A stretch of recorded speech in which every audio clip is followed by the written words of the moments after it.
do extend apologies No, from my thanks. side. That's awful nice of you. Thanks, Bill. Yeah. He said the heat got so much that it cracked the.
Welcome to the August 4th meeting of the Cumberland Housing Authority. I will start with a call to order. Cara. Cara Biddings. Awesome. Connie. Connie Bingham. Fantastic. Stacia. Stacie Daigle. Oh, sorry, Stacie. I'm sorry. That's okay. I'll answer anything. Sally Pierce. Okay, Sally Pierce. Norm Mays. Norm Mays. Bill Stiles. Bill I saw Hansen. you yesterday. You did. Okay, and I see that we have Bob Vail in the audience. Fantastic. And Denise. And Denise in the audience as well? Fantastic, great. All right, so the first order of business is to the election of officers. So start off with the election of chair. Do we have any nominations? I nominate Bill Hansen for president. I second it. Chair. Any other nominations for chair? Don't have to be shy. Okay. At this point in time, I'd entertain a motion for a vote. So moved. Second? Second. Okay, all in favor? Okay, passes unanimously. Okay. Now I'd like to have discussion nominations for vice chair. Who currently is vice chair? That is a great question. I thought it was Norm, but I Could be. I Could believe be it is me, Norm. yeah. Okay. Yes, and I would nominate Norm for vice chair. Second. All right, any other nominations for vice chair? I'd like a speech. Acceptance speech. Well, I don't know. I've only seen him down at that end of the table. I don't know if he really wants the job. We don't ask him. Oh, all right. Yeah, I'll accept the nomination. All right. Super. Okay, any other nominations for vice chair? Okay, can I have a motion for a vote? You don't need it. I don't? Just call a vote. All right. All in favor for Norm for vice chair? Guess I'll vote for myself. Okay, fantastic. Here we go. So, new business, to approve rental rates for new tenants. I want to thank Matt for all the work you've done to give us the data to look at this. And I think that as we look at the operation of these facilities and the housing market and how prices have changed, our annual increases are covering our expenses, but I don't know that it gets us in line with actually the market rate. So I appreciate you going through that.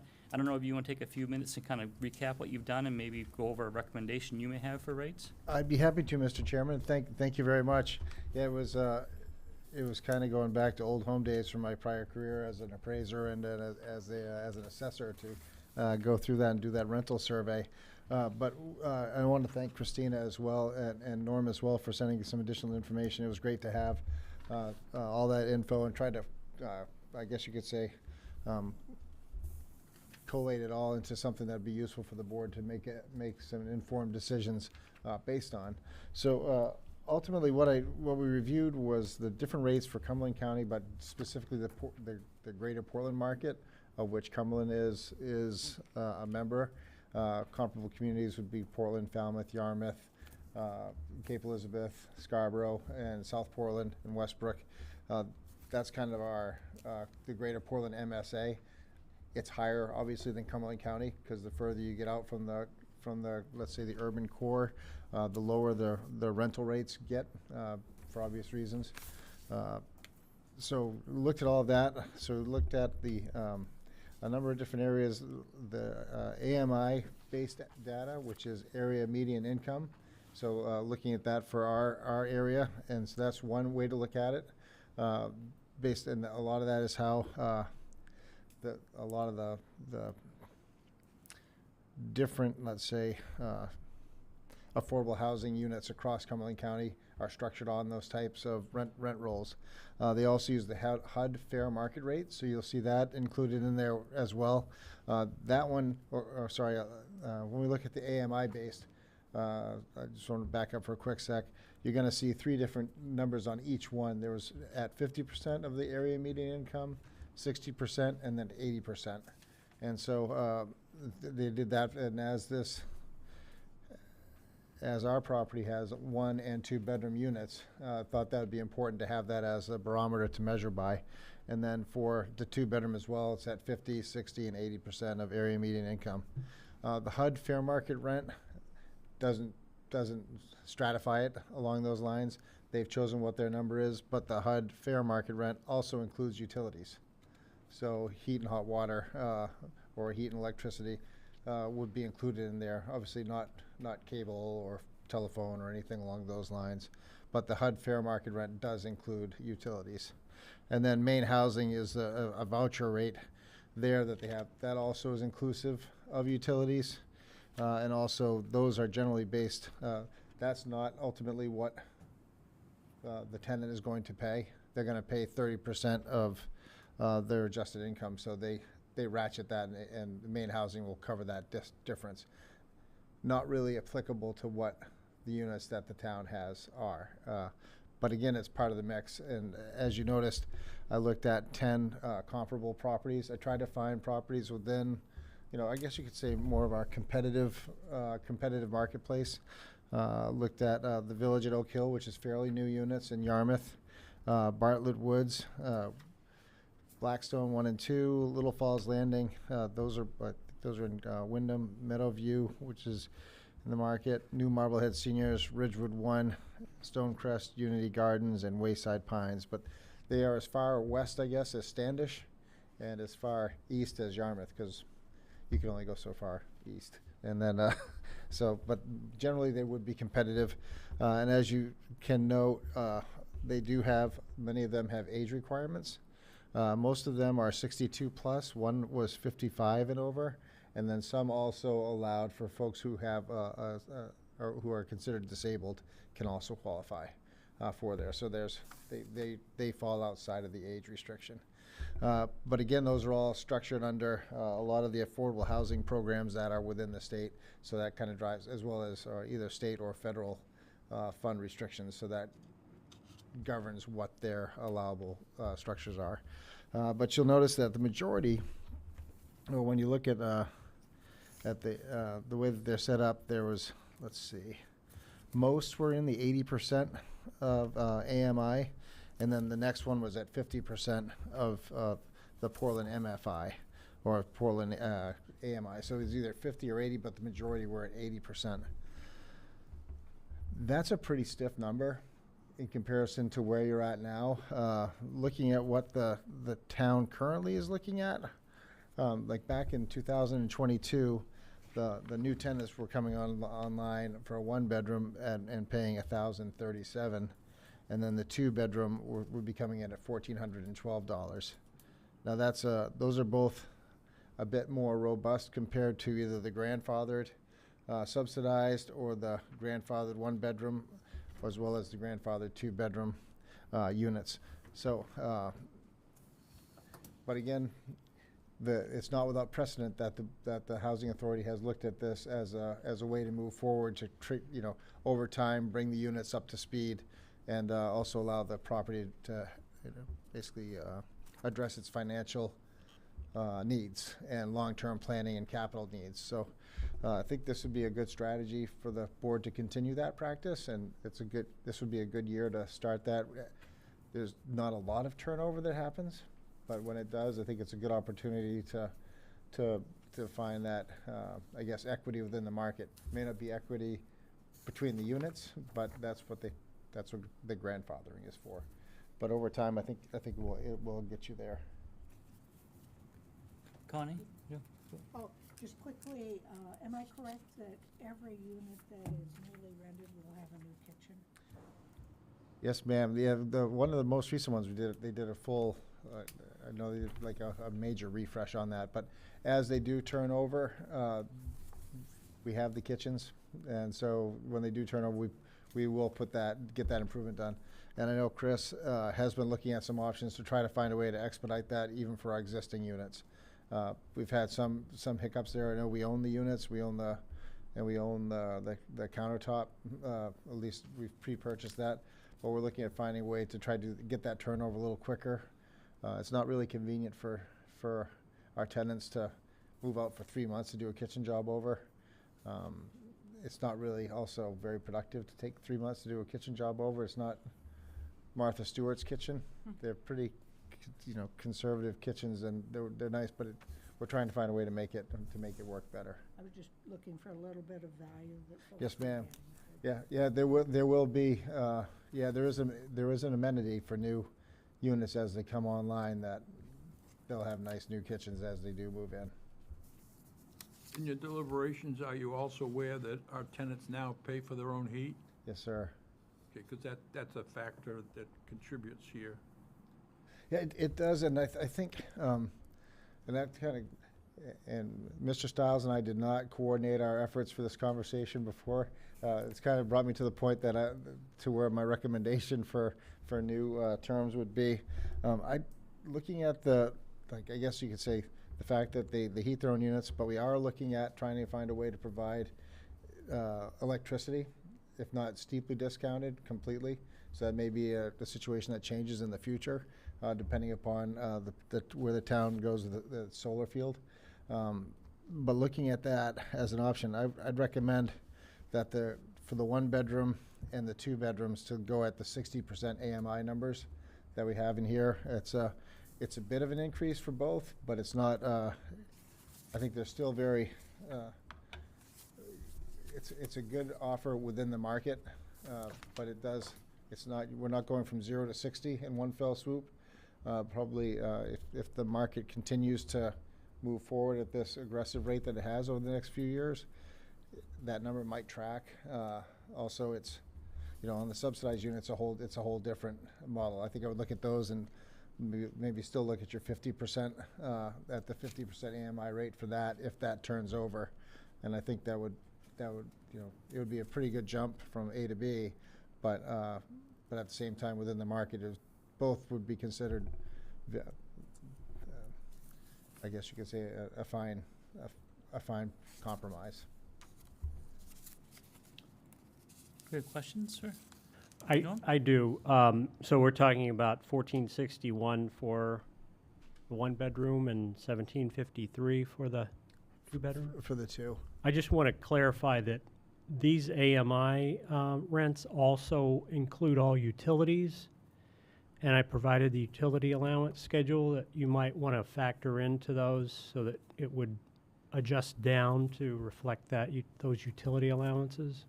Yeah,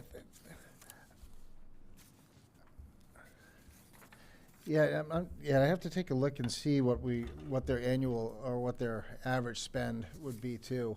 But I think you may want to just use those numbers as gross numbers, not especially if in the future if we do go to the electric provision side. I think that could be a fair exchange. Okay. We get to that point, because I think probably there's a couple different things we've been looking at in the future. Chris and I have talked about this some. Getting the window units out, looking at heat pumps, at least first floor heat pumps, things along those lines to provide AC within the units. That's probably be a long-term capital side of it, but that could be a really nice amenity and a heck of a lot more cost-effective. Yeah, great, thank you. You're welcome.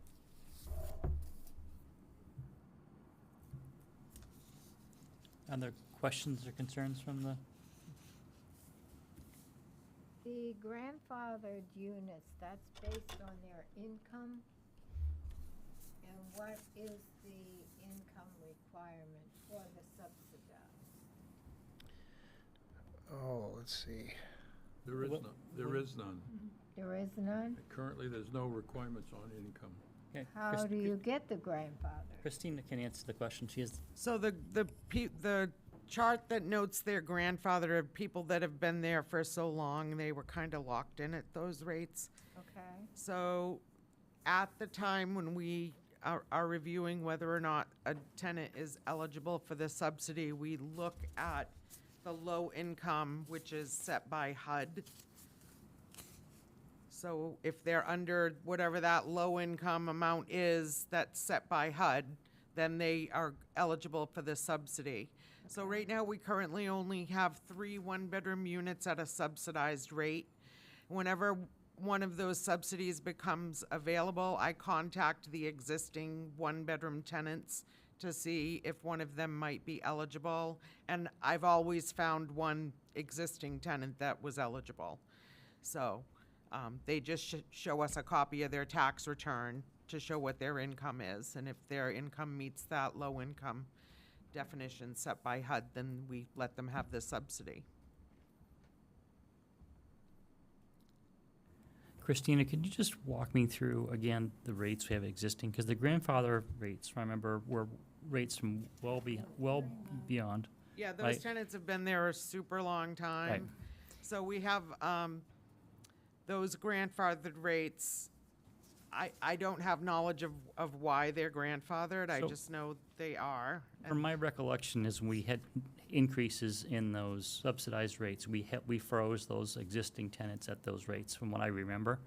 And I think you can see that as you look at subsidized and the 2022 subsidized, there's two rates there as well. I think, again, as we had turnover, and again, correct me if I'm wrong, those increases were for the new subsidized, the existing subsidized stayed at the older rate. So believe- the existing subsidized rates, whenever the housing authority voted on a 1% increase or a 2% increase, those did go across the board. Right.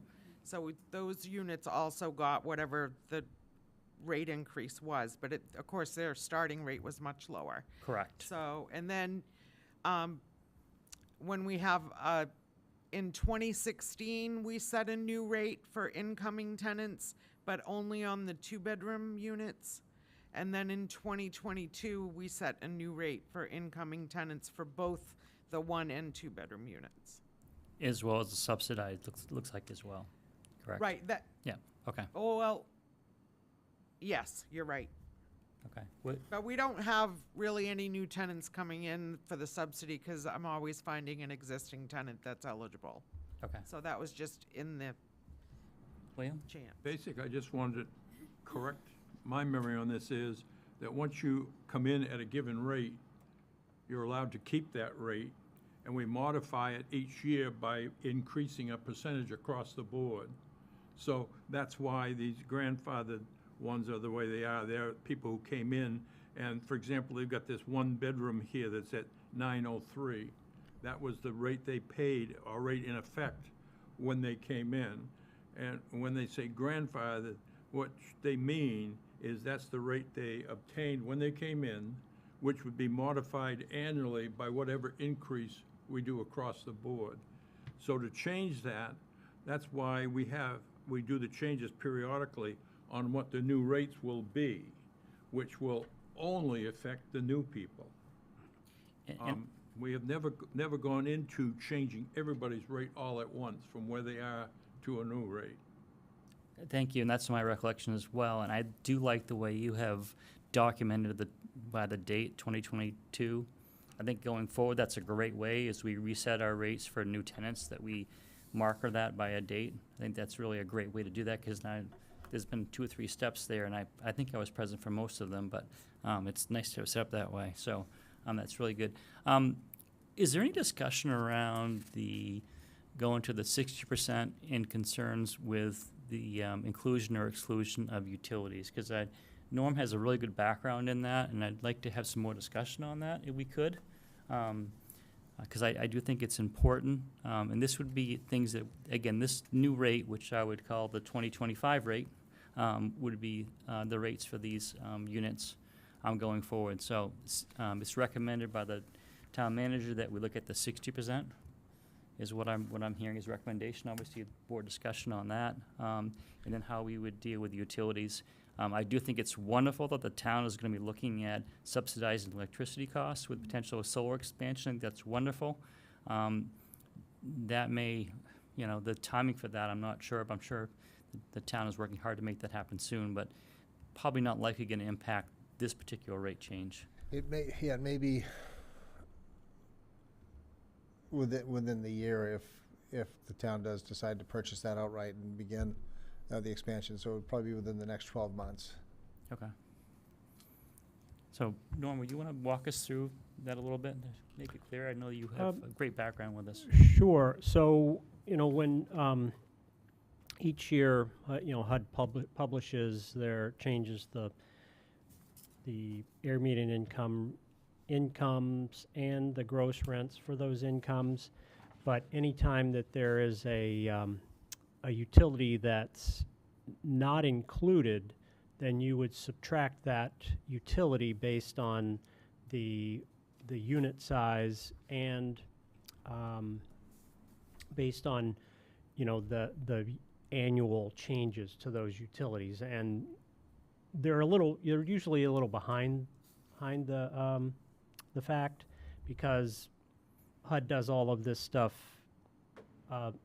ahead of time, and then they may issue a change in the utility rent rates, and rates go up, and they're not going to respond as quickly as somebody who might say, oh, my utilities are a lot higher than what you're saying the utility allowance is. But, you know, these are typically pretty reliable over the long term. My only concern here is, I know that we are saying that we are going to be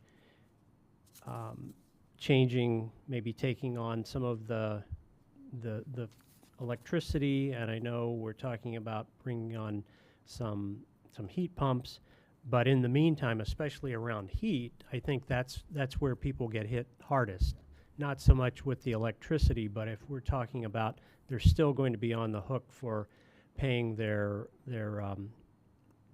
natural gas bill for heat, then that's still a sizable portion of their utilities each month, and it might be worth considering that utility allowance schedule that I had sent, and just so that we have something to refer to, not to just say what is the average of the folks over here paying.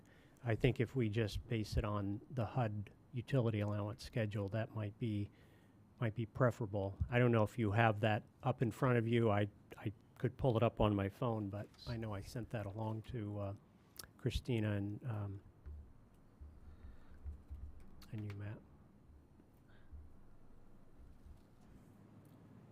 It's a little bit hard to read when they have so many different types of fuel and everything you have to go through, and but I think that's my primary concern, is that it might be a little while before we have those heat pumps, and in the meantime they'll be paying for their a rent that is supposed to include all utilities if we are using the AMI rent. Bill, I would interject here. We used to pay for heat. And the reason we switched to making the tenants pay for heat is they didn't care. We had several apartments freeze because they left the windows open even though the heat was on. We have other people who just don't take care of it, and you don't until you have to pay for it. Mm-hmm. And that's the reason we went to the heat, and we figured that into the current rents. Since that time, we haven't had the problems we used to have with that. So I checked with my wife what her heat bill was for her apartment over there. It was basically $50 a month. Now, that will also depend upon a person's age, a person's activity. There are some people who like to have their house or their room at 80 degrees versus the ones who want it at 65. So that heat bill is modified by the tenant. You can also keep your heat at 70 and wear a sweater. I mean, I think that it's a good deal that we did it that way because it makes the people more conscious of what they're doing. Mm-hmm. So, I don't know. Mr. Chairman, if it would be helpful to the board, and Norm, one thing to think about, like with Westbrook Housing, they have, if you get a chance to look at that, maybe I should share it if you didn't have it. Sorry, it'd be helpful if I had.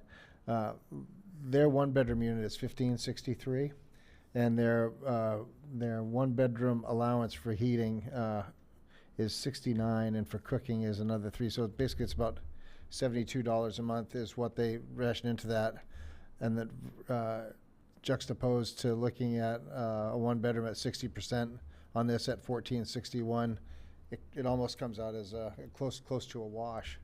You know, maybe to the benefit, like maybe about $40 less after deducting for utility allowance that on the one bedroom, and then on the two-bedroom. Looking at that, they have the heating allowance on natural gas is $75, and then it's basically $6 for cooking, so that's like $81, and their two-bedroom is $2,011 per month. So at the two-bedroom at $1,753, I think it might still be very competitive, just as for point of comparison. So It's a big jump from where we are, or where the units are at now, but in comparison to what else they may find in the market, it's still be we'll still have a very long list of Yeah. names. Connie? I remember the change to having tenants pay for heat, pretty much the way Bill does. We also imposed it, if I'm correct, only on new people coming in. So people had a choice. They could look at what we were offering, compare it to what else was in the market. We did not impose, over time, more and more people were new enough that they were paying their heat. I'm not sure about this person who's super grandfathered. But we are talking about new people who don't have to, and we have a long waiting list. And we have, as you and I chatted, or Chris and I chatted, we have a circuit breaker program for people whose incomes can't afford. Honey, the could you rent. move the microphone Oh, closer? surely. Thank you. I'm sorry. I've had a long day, and I'm kind of rambling. I just wanted to say that we have we're not imposing these fairly significant rent increases on existing tenants. It's only for new tenants who have a choice, which is the same thing that we did when we had tenants start paying their own utilities. It was for new tenants only. And so people have a choice, and I think many people on our waiting list would still choose to come to live here. And then the fail-safe would be the circuit breaker program. So if we establish a new rent and it truly is above the person's ability to pay, the circuit breaker program would kick in. I'm not as heartless as I sound right now. Oh, come on. Okay, Bill. William? Go ahead. Do we know what the rates are charged at Drown Road? They're really low, but they're really low income. They're quite low as well. It depends upon, I believe it depends on their income as well. But they're competitive, but they are also very affordable. I know that, so I wondered I just can't remember what where the we are numbers. in comparison. Their income limits are quite low. And I noticed, just skimming the waiting list, that a number of people who live there want to move here. Yeah. I know. That's because of maintenance issues there, probably. Okay. Sally? Which is What is unfortunate, because it started out as a nice property. What is the income requirement for the apartments up there? Do we have an income? So anybody can put their name on the list and go up there for the cheaper rents and No. have $500,000 in the bank? I don't believe that's true for Drown Road. No, I'm talking for- about Here Hawthorne, it is, Hawthorne. yes. which doesn't seem quite right. Yeah, we'll get into that in our second item, the means Okay. test, but yes, Yeah. that's a, anyone else have any comments on the discussion around utilities and the rates? I think Cara? that you might want to come back to it after talking about the means test, because to me, without a means test, making that jump makes sense. Maybe with the means test, it changes things a bit. Great point. Agreed. So as proposed or recommended, it looks like the one-bedroom would increase $424 a month based off of what the town manager is recommending, and the two-bedroom with $341. So you're talking, significant increases in these. And I wanted to put the means test as a discussion for this group, because it's always been my belief that our units were meant to fit the people that are in between the ability to qualify for housing that may be on the more subsidized side of the world, but didn't have the ability to afford maybe some of the other places that are more market value. So I think it was our intention was our audience for that, and it was for Cumberland residents who have been here longstanding, that they could remain in town and be part of the community that they have enjoyed and loved and participated in so much for all the years. So, you know, from my perspective, a means test would be important because someone who has been successful and has the ability to pay market rate, in my opinion, should be. These should be for those great individuals that are at a place where, you know, to stay in town, this allows them to continue, and we want to keep those people in town. They've been here. So I'm happy to have to move the discussion to the means test if it's the wishes of the board, and we can come back to the rates after we've had a discussion about that. But I guess I'd like to know if that's the direction the board would like to go in. Just give me a thumbs up if that's where you want to go. Okay. So again, my thoughts on means test is what's our audience? What is this developed for? What are we trying to accomplish? What's our mission as a housing authority? And again, I've shared with you kind of what mine is, but maybe we walk through the board members and just kind of talk, you know, what do you see and what do you feel would be the kind of our target audience? And I don't know, Norm, if you want to start, and we'll just work our way down the board. Sure.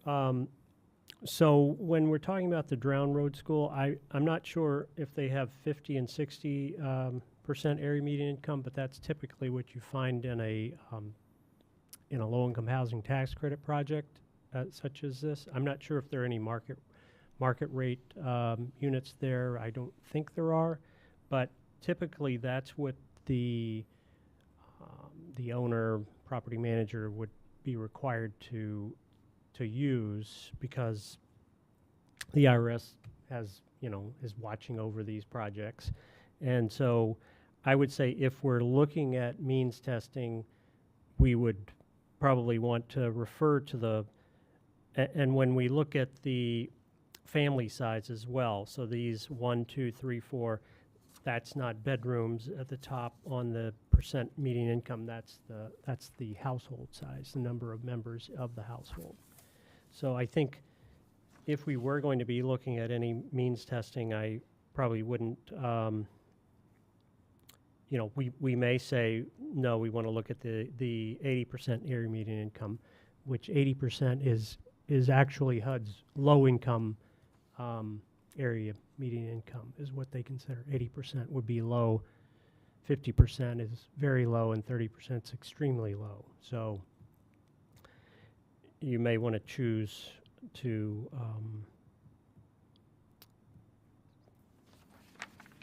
I'm not sure what we would do with that means test, how we would reduce the rent at that point using that means test, or if we're saying anyone new coming in would have to be at or below that income, if we're going to restrict all units to a means test, or if we're only selecting a certain portion. So I guess that would be a subject for discussion as well. Okay.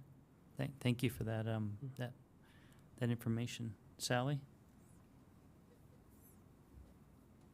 I'm not sure what amount, but I do feel that new people coming in should fall into that income bracket to rent up there. Whatever we set for an income. Okay. All right. Stacie? I have a quick question, and it's more of we talked about it last year, and it escapes me. The reason why we can keep this exclusive to Cumberland residents is because, and where do we lose that? Is there something? Once you start, when we start to participate with ask for anybody's help, that's when we lose that advantage, correct? Yeah, correct, Stacie. Once you put in, federal or state funds, or state funds backed by federal funds, that takes out that, let's say, exclusivity. None of the things that we're talking about are going to. Yeah, at this point, it's not part of the convo. Yeah. Okay. Any other thoughts on the means testing, Stacie? I think what we're doing makes sense. I'm looking at these costs, and I know that the Drown Road facility once you are in there, if your income increases, they're right on that. I want to say it's almost quarterly. So that, it's not that they start off being extremely low income, but they do catch those people up pretty quickly, I believe. So, and we take such good care of these people. And you're right, Connie, there have been a lot of complaints about Drown Road, and it's, you know, the cable access goes, and 3 weeks later, someone finally answers a phone call, and this is just hearsay, but I think I'm so impressed with what the town has done with this program. It's, you've all done an amazing job. Thank you. Connie? I came to this thinking that I came to this discussion thinking that we should somehow reserve them for moderate income people. And then I looked at the waiting list, and there are a lot of people on the waiting list who have been on it for quite a while and whose income is probably well above the 80% limit. And so I wondered if there's a way to maybe every other unit, income doesn't matter, or we have developed some sort of very complicated point system, which I couldn't do fairly, that weighs income with other matters. I also noted in going through the list, and it's not on tonight's agenda, so I won't dwell on it, is the people who have briefly moved away for health reasons. Doug and Kathy Pride. You know, Doug is now treated as an out-of-town person. That is not on the agenda today. So right now, I am leaning towards not really making a decision tonight, but looking at some way of preference for moderate income people and not kicking off people who've been on the list for 10 years or more. Because I know people who want to live there who could afford to live elsewhere, but their friends are there. It's a great community. Thank you, Connie. Just a Cara? quick, Oh, sorry. I'm sorry, Stacie. No, Stacie, you have something? Cara? I guess I just wonder if we have the information that we need on how to develop a means test and what that looks like, as far as, are we looking just at income? Are we looking at assets? What sort of a means test are we creating? And I certainly don't feel competent to figure that out right now. Okay. William? You know my feeling. I am dead set against mean setting of any type. We already do that now, but we require them to be Cumberland residents. They're required to be a certain age, and they also have to have lived in the town a length of time. If we're talking about setting something up on income, my accountant can fix it so I have no income, but I may have all kinds of assets. So we can do that. I just don't believe in that. I think if you've lived in this town a length of time, you should be qualified for the benefit of using one of these benefits of the town. And after paying our taxes for an amount of time, I think we're due something like that. So I'm not into doing that kind of a means test for our residents. Okay. Thank you, Bill. Mr. Manager? Mr. Chairman, one item the board may want to consider. Oftentimes, at least in my experience, I've looked at multiple different affordable housing ordinances or qualification standards that towns have employed in the past. They generally will use your adjusted gross income from your federal return, or if someone does not, then they'll provide. Oftentimes you should find if it's a senior who doesn't break the threshold with their Social Security, that they provide you with the documentation, so you can look at that. If you were thinking about at least an income-based standard that you wanted to pursue, the asset-based is tough because oftentimes what you may find is a person may have a house, but they may be house wealthy, but that's their biggest single asset, And so when they, like, I'll use my mother as an example. You know, when we moved her into, she's transitioned into an assisted living facility now. You know, we're gonna sell her house. That's what she has. You know, in a sense, it's like, okay, you know, let's say they could have $300,000, $400,000, $500,000. They're gonna have that cash, but that's basically their whole nest egg above and beyond. So,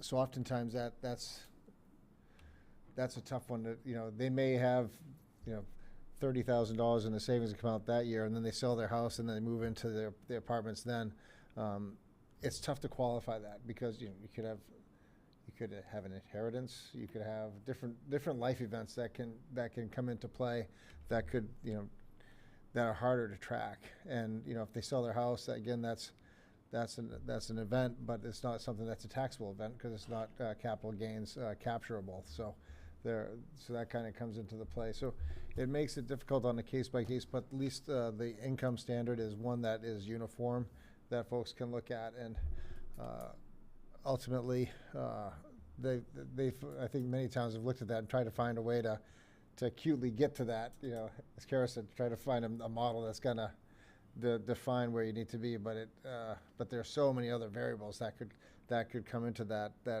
could either disqualify or at one time a person from that, where there may be a legitimate asset or income-based means that says, okay, you know, you may have a one-time event in your life, but really you're still going to get $22.45 a month from Social Security Administration.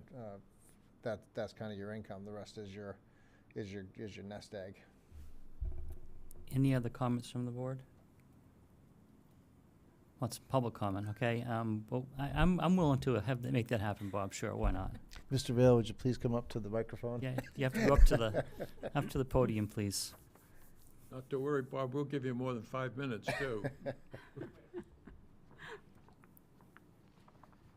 I don't want to direct the direction of the conversation, but I do think three of you have hit on important pieces of it.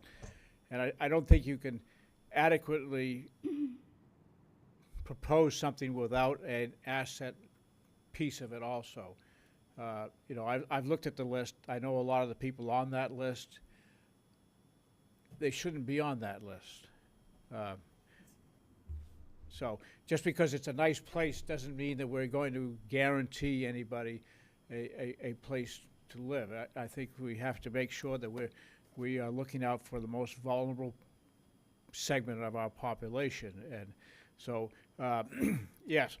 And again, the age piece of it, there's a difference between somebody who has a lot of asset at 65 and someone who has a lot of assets at 85, and you talk about end-of-life care.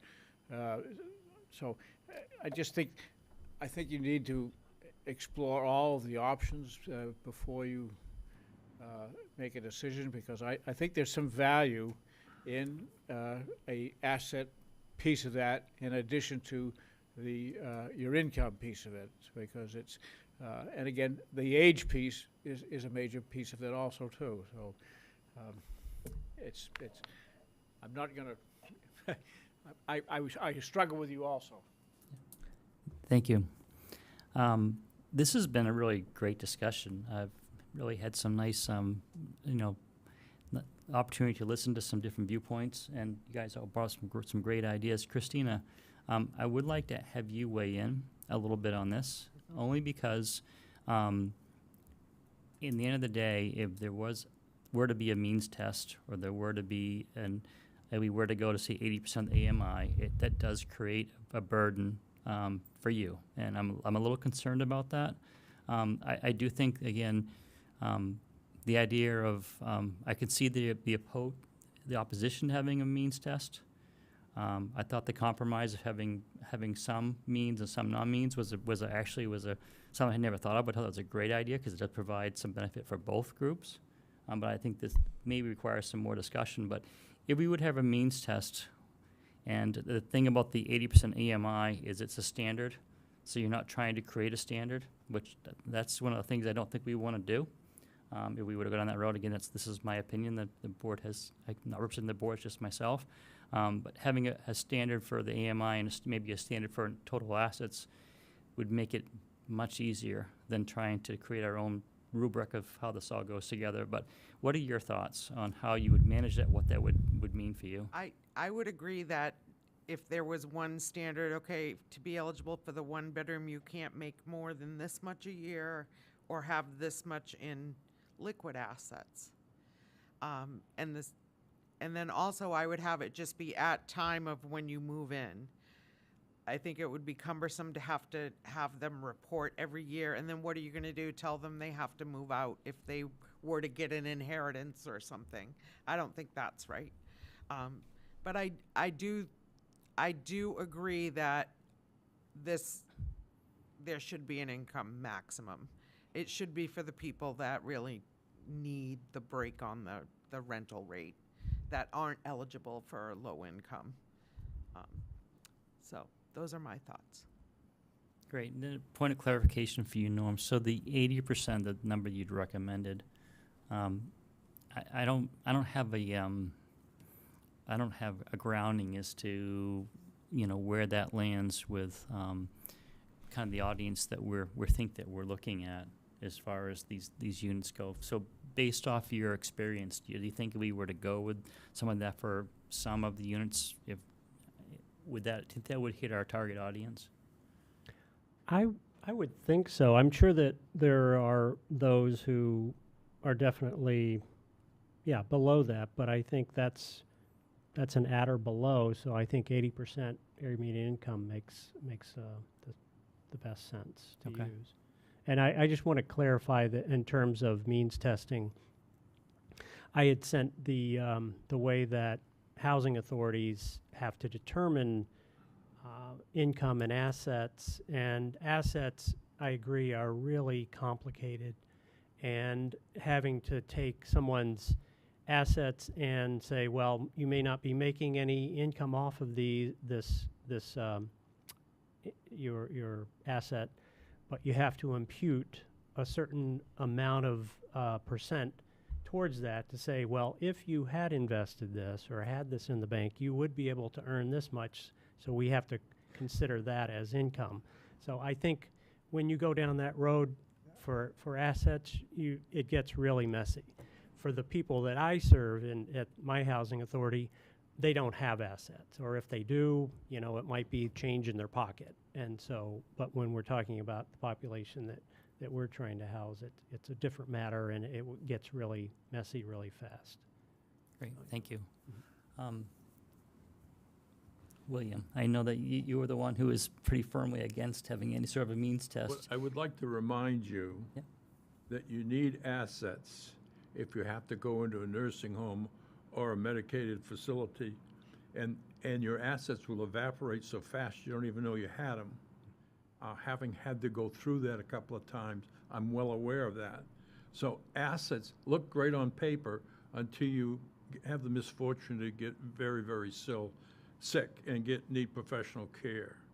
So I tend to say it's great for the assets. It's great if you can use them while you're young.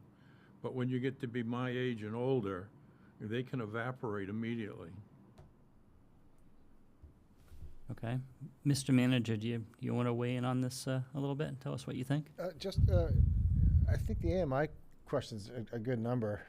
Looking at Cumberland HMFA, it's one person household is for 72,700 for income, and for a two-person household, it's $83,100, and that might hit that sweet spot as far as if you're looking at every other unit or whichever direction the board would like to go in, and we can and those numbers are established every year by the Maine Housing Authority, so we can look at that as a reference point each year. Coincidentally, they come out right around the time your income taxes are due to be filed, so you can have fairly decent numbers at that point in time. The asset part, you could determine a lot of different ways to get in there, but I think as far as ease of administration, I think that's probably the cleanest one. That's what we had a similar program in Cape. It was an ownership program, and it was asset blind when it came to it, because you'd have a person that may have sold to do that, but their income always allowed them to do that. And they might have had, like I said, like that one-time event that happened in there. in their lifetime that resulted in them having X amount of dollars saved. But generally, as Mr. Mays said, it's more of the exception than the norm. Okay, Christina?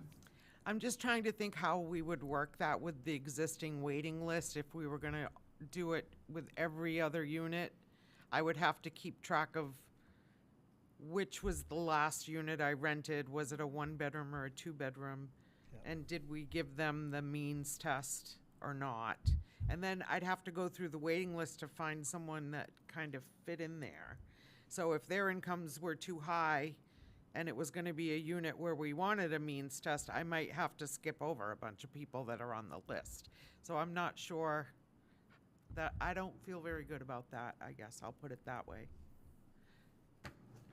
I think if we're going to do it, it should be every unit, not every other. That would be easier. Or equal. And it's easier for you, and it's easier for the people on the waiting list to understand. Right. Rather than trying to explain to them, well, you're not qualified because this is the other unit. So I think every unit. Also, given the amount of time that people stay on the waiting list, I think if you did introduce a means test now and you let everybody on the waiting list know that, you know, people's circumstances may change. They may not qualify today, but by the time they come up, they may. And at least they know that it's there. So what we're talking about would be, and this isn't, we haven't decided anything, would be a means test at the point of inception only. So a one-time means test that would, Norm had recommended the 80% AMI. I think that the group is kind of agreeing that's a reasonable number. But What's that income? The 80% AMI is for the Portland, Cumberland areas, 72 720 for one and 83 120 for two. That seems really high.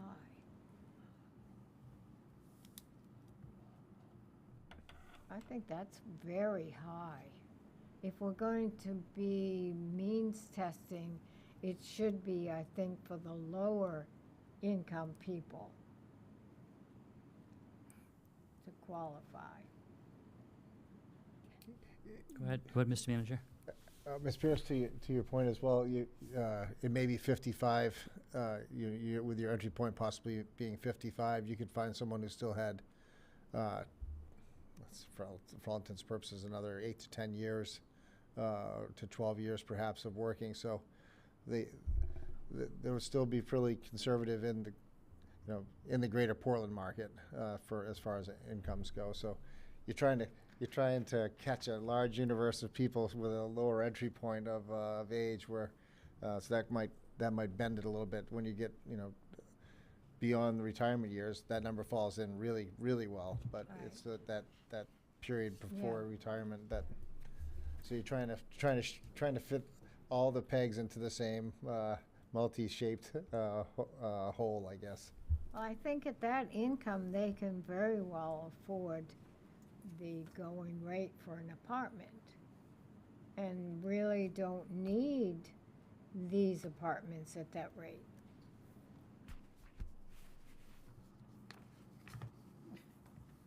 Mr. Mayor, I'm going to put you on the spot here. Do you have Fair. do you have a idea of what the median income is for the town of Cumberland? Do you have any? It's high.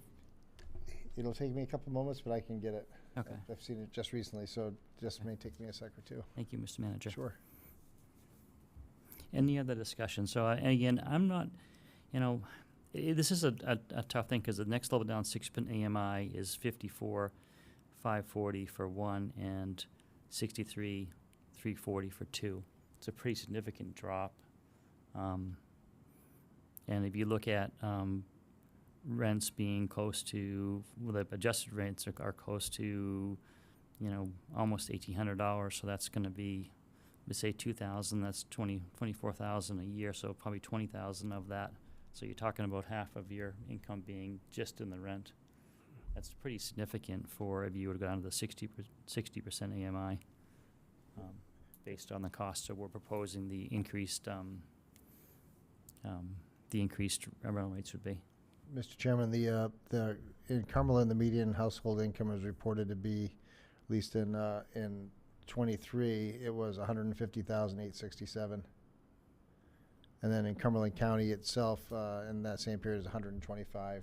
So it's still, yeah, so it'd be 80% of that number, so it does kind of, you know, and if you think about, let's say, non-reasonably rented apartments, or also known as market rates, those one bedrooms are probably in the $2,000 range, and up from that point. For, you know, you go to two, you're talking $2,500, $3,000 in that range now. So it may be kind of it may slide along a similar type of scale, I guess, looking at that income versus the rentals, and then market income versus what the market rentals will be. So it may be that sweet spot at the 80%. Connie? At what income level does Cumberland's circuit breaker program kick in? 92? Yeah, I think it's about $93,000. It's 92 this year. Yeah, we'll be starting that next week. So we are saying that people under 90, making less than 92,000 may need some help. Yeah. I mean, I think if we can stay in the ranges that the state of Maine uses for its rent and property tax rebate and what the town uses, I don't have an exact figure to propose, but that seems to me to be a supportable concept. And those folks aren't going to be able to move into Ocean View. No. No. But they're not poor either. Any other board comment on this? We've talked about a lot of stuff concerning the means test. What I think I'm hearing from the board is that asset-based means test is not something that we're No. interested in. So, Christina, you can be happy that that's not something we need to consider. I do hear a lot of different discussions around an income-based means test, from having nothing to having something that is approaching that below the 80%. The 80% AMI somewhat aligns with your circuit breaker program, though not exactly, so that's another potential means test number that you could use. I don't know what the board's favor is, if you want to continue to discuss this, if you want to give it some thought and come back on another meeting, whether you want to have a vote to propose a means test. I guess I'd like to hear people's thoughts on that before we go any further, and then we would revert back to talking about the rate. So I'm going to start this on the table now. Start with you, William, if you would. I would suggest no matter what we do, that if we're going to do this, we have it proposed written up so that we can all look at the written version before we vote on it. So we need to know exactly what we're talking about. And then you have to decide, is it going to apply today so that it applies to all the people on the waiting list? How are you going to do that? So all of those things need to be in a document, written form, so that we know what we're voting on. Okay. Great. Cara? Yeah, I think that's a good idea, actually, to have something written out so that we can be really clear on what we're doing. But I think generally what we've discussed in income-based means test and increasing to this 60% AMI for the rental rates makes sense to me, generally. Okay. Connie? I pretty much agree with Cara. I won't repeat it. Okay. Stacie? I agree with Bill and everyone that we need to have something written down that, that we know is exactly what we're talking about before we move forward. So Yep. I don't know whether that's a table this or what that is, but we've got Okay. a broad range of opinions. So Sally? I just would like to see these apartments used for the people in Cumberland that really need the reduced in rent. and maybe everyone on the list would be means tested.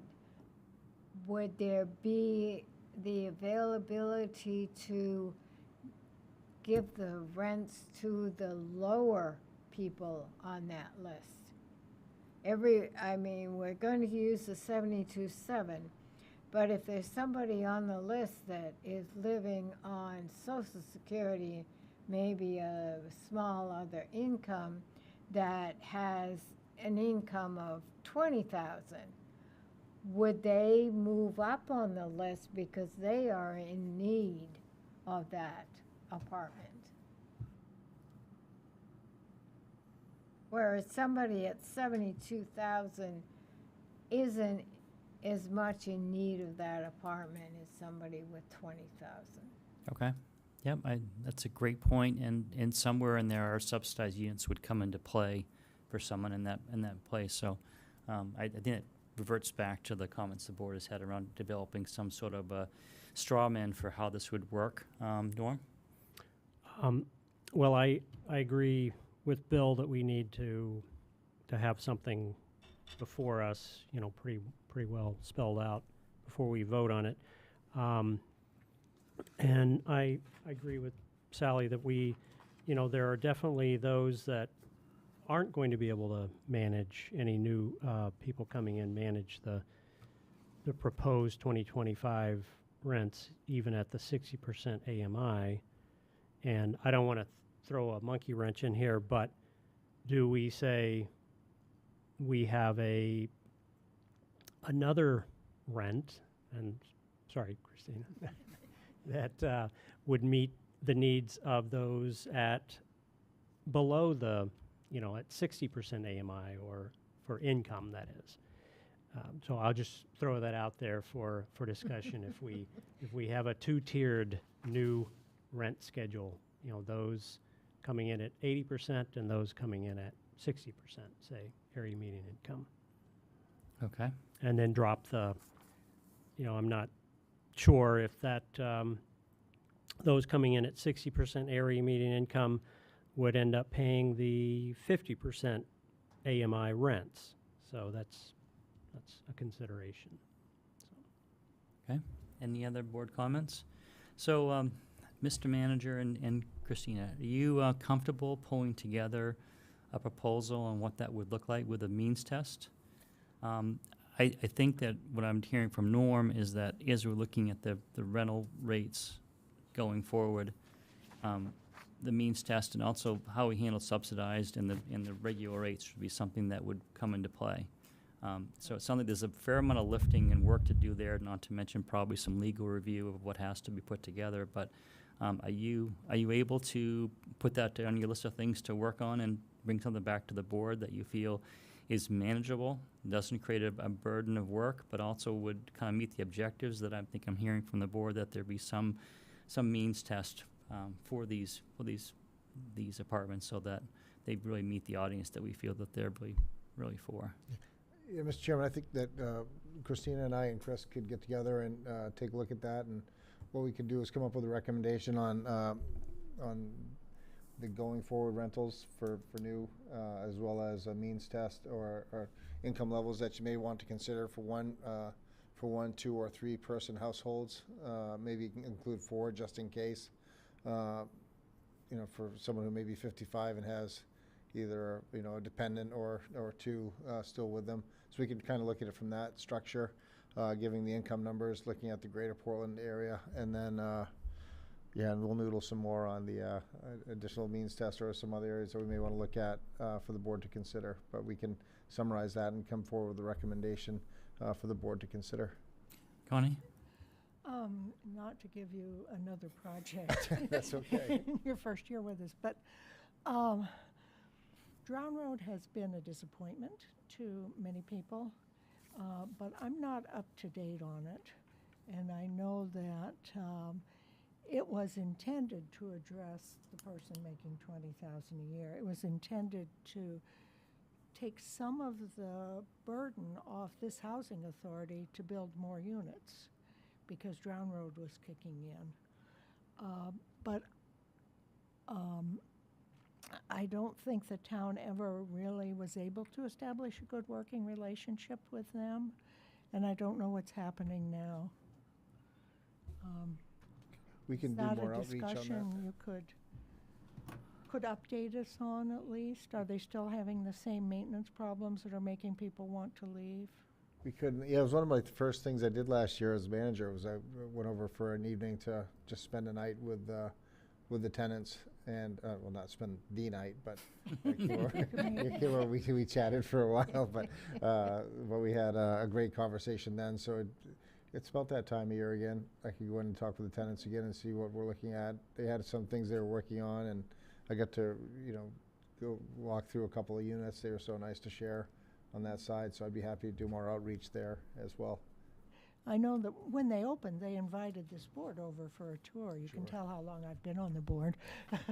And the units were great. They didn't have garages, but there were nice common areas, lovely library with a fireplace, and gathering space, which we don't have. And then I haven't been there since. And it seems to have gone south, and I don't know why. Yeah, we can, be happy to do some outreach in between now and the next time the board gets together. Because I think it's in this housing authority's interest to have that property be functional and be part of what's meeting the housing need. I don't think we're overstepping. No, Great. not at all. So it sounds to me, and I guess I'd like to have the board confirm, that we're looking at probably another meeting, possibly, I'm suggesting September. Let's get through enjoy the rest of our summer, have a meeting in September, and to reestablish looking at a means test. And is it the board's wish also at that time to, after you have the means test put together, to discuss the rental rates and table that as well until that time? Yes. I'm seeing a yes on that, and then there would also be a request to have the town manager provide an update on the Drown Road facility, where things are at, how that's going. I think that would be a really good meeting in September to do that. I just want to thank everyone on the board for the discussion today. I think it was really helpful to hear everyone's viewpoints. I mean, together we are so much greater than we are individually, so thank you for that. It's really important. William? I think, don't you get away without setting a date. No, I'm going to do that next. I Just so, want to make sure.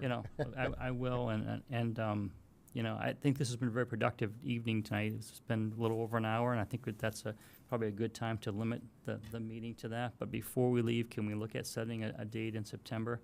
I'd like to stay away from Labor Day, so as much as we can, at least a week or two. And I don't know,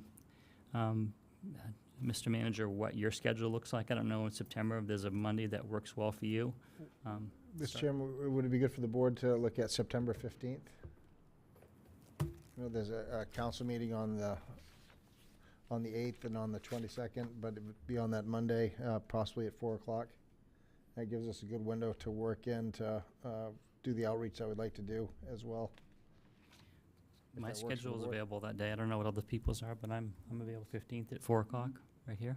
September 14th at 4. 15th. I figured we could do it instead of going to church.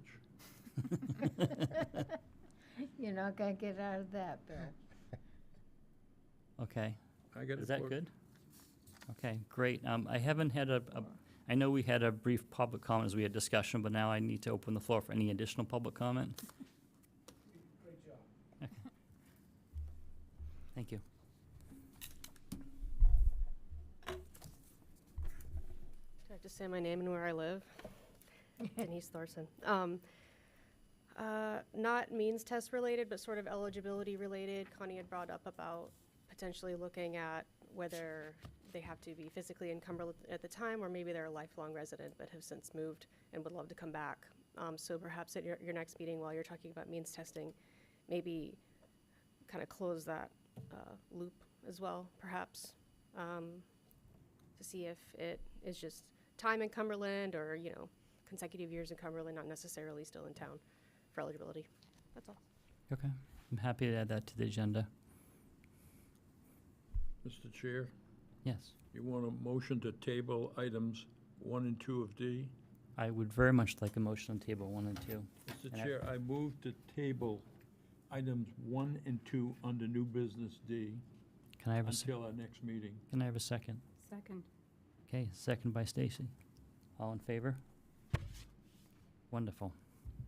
Okay, so now I guess all I need, the public comment is done, is a motion to adjourn. So moved. Okay, that's, all right, great, I'm good at that one. awesome. All right, thank you, everyone. I really appreciate everyone's time.